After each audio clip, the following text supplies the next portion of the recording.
In the grand theatrics of motorsport, where men and machines tango at breakneck paces, the Canadian Tire Motorsports Park unrolled its verdant carpet for what can only be described as a whirlwind of vehicular majesty and occasionally spectacular folly.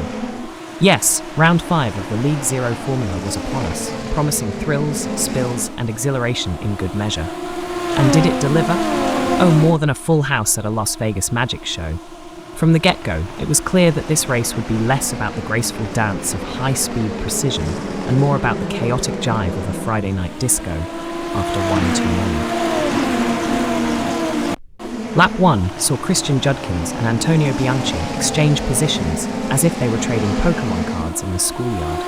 I'll give you a P2 for a P3 and throw in a shiny Charizard to sweeten the deal.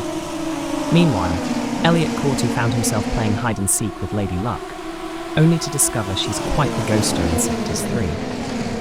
As laps unfolded, it became evident that the pit lane was less a place for strategic genius and more a venue for confounding mystery acts. Picture Houdini attempting a disappearing act and accidentally locking himself out of the venue. Yes, that level of inadvertent comedy.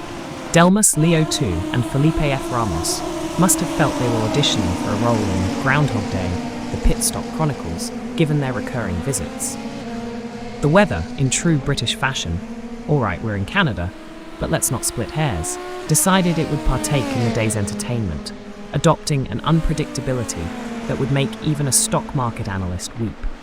This ensured that tyre strategies were as much a gamble as betting on a 3-legged horse at the Grand National. Yet, amidst this ballet of chaos, emerged victors who navigated the bedlam with the finesse of a swan navigating a crocodile-infested lake.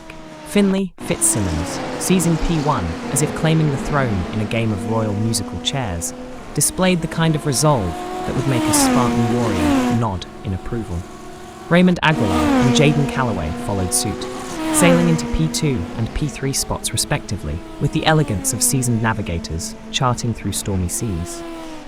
Antonio Bianchi, not to be left behind in this saga, clinched P4 with the tenacity of a cat clinging to the last piece of a sofa it hasn't yet shredded. Shaji Zuhair, meanwhile, should be lauded for manoeuvring into P5, a feat that in any other circumstances would have been routine, but in this episodic adventure resembled a hero's journey across tumultuous lands. Let us not forget the noble steeds at the rear, whose tales of woe would fill volumes in the annals of motorsport lore. Drivers like Michael Fairchild, who finished in P18, might find solace in knowing that their stories of perseverance in the face of adversity add richness to the tapestry of racing history, much like an underdog story that warms the heart, but doesn't necessarily win the race.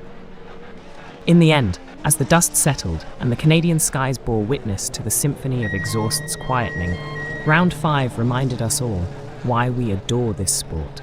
It's not just the victory, but the journey.